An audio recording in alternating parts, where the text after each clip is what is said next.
सर्वसामान्यांच्या हक्काचा आवाज जागर जनस्थान।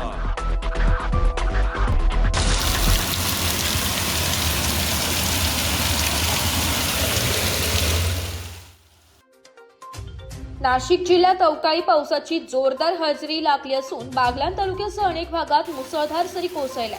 अचानक आलेल्या पावसामुळे शेती पिकांचे मोठे नुकसान झाले असून कांदा, द्राक्ष आणि भाजीपाला उत्पादक शेतकरी चिंतेत आहे।